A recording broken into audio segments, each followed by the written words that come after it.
अस्सलाम वालेकुम नाज़रीन, ड्रामा से दावा का न्यू इंटरेस्टिंग प्रोमो नशर कर दिया गया है। तो देखते हैं कि अगले एपिसोड में जो है वो क्या होने वाला है।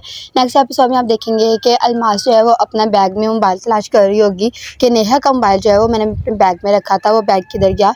तो उसी टाइम जो है वो अंबर आएगी और अंबर उसके सामने मोबाइल करते हुए कहेगी कि कहीं आप ये तो नहीं ढूंढ रहे। अलमास जो है वो उसे मोबाइल छीनने की कोशिश करती है, लेकिन अंबर मोबाइल पीछे हटा के कहती है कि ये तो एक बहुत पुराना सा मोबाइल है, इसकी इतनी कीमत भी नहीं है।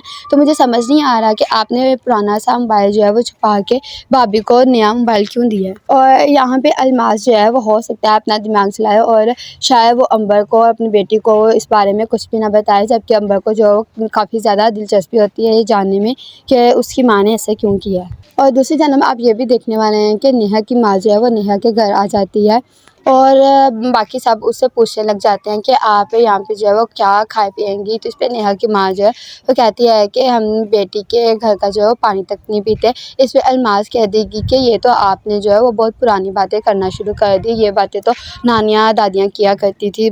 और अलमास कहेगी कि मैंने आपसे पहले भी कहा था कि मैं जो है वो आपकी बहन हूँ, इसलिए आप यहाँ पे रहें और खाएं पिएं। और इसके बाद आसिम भी कहना शुरू कर देगा कि मैं भी आपका बेटा हूँ। उसकी ये बात सुन के अलमास जो है वो उसकी तरफ बहुत हैरत से जो है वो देखना शुरू कर देगी। और आपको ये भी देखने को मिलेगा कि नेहा जो है वो अपनी माँ की खिदमत में लगी रहेगी, जिससे अलमास को जो है वो बहुत ज़्यादा गुस्सा आएगा। वो अपनी बेटी से कहेगी कि मैंने नेहा को पार्लर की ज़िम्मेदारी दी थी, मेरे पाँव में अभी भी इतना दर्द है, लेकिन नेहा जो है वो अपनी माँ की खिदमत में लगी रही है।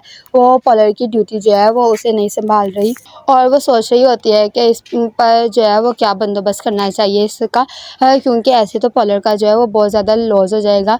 फिर वो रात को जो है वो खड़ी होती है, वेट कर रही होती है कि आसिम और नेहा आएँ ताकि वो उन्हें अपना जो है वो फ़ैसला सुना सके। तो अलमास ने अपना फ़ैसला सुनाएगी और कहेगी कि कल को जो है वो रानी की माँ आ जाएगी तुम्हारी माँ का ख्याल रखने के लिए, और तुम जो है वो पार्लर की ज़िम्मेदारी संभालो और पार्लर का काम करो।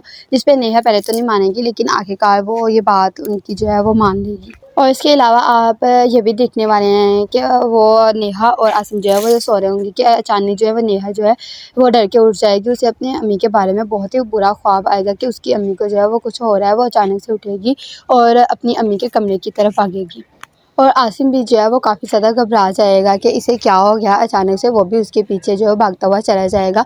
और नेहा जो है जब अपनी अम्मी के कमरे में पहुंचेगी तो उसका अंदाज़ा उसका खौफ जो है वो काफ़ी हद तक सही साबित होगा, क्योंकि जिस तरह वो पोजीशन में पड़ी हुई हैं, जैसे वो लेटी हुई हैं, इससे लग रहा है कि जैसे उन्हें कुछ हो गया है। और दूसरी जानिब आप ये भी देखने वाले हो कि निशा की जो है वो शादी जो है वो शुरू हो चुकी है। ढोल की और मेहंदी वगैरह जारी होती है और निशा के भाई और उसकी माँ काफ़ी ज़्यादा खुश होते हैं उसकी शादी को लेके।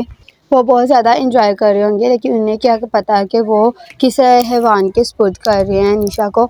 और यहाँ पे जो निशा की माँ है वो भी काफ़ी ज़्यादा परेशान होगी निशा को लेके और कहेगी कि हमारे जाने के बाद निशा जो है वो यहाँ पे अकेली रह जाएगी, उसका बिल्कुल भी दिल नहीं लगेगा। इसलिए अलमास जो है वो उसे तसल्ली देगी और कहेगी कि मैं हूँ ना यहाँ पे, मैं निशा का बहुत ज़्यादा ख्याल रखूँगी और मैं रोज़ाना आया करूँगी। और उसकी इन बातों से निशा की माँ जो है वो भी काफ़ी ज़्यादा मुतमईन हो जाएगी। इसके बाद आप देखने वाले हैं कि निशा जो है वो जब तैयार होगी अपने भाई से बात कर रही होगी, उसे कहेगी कि मैंने आपकी उंगली पकड़ के चलना सीखा था।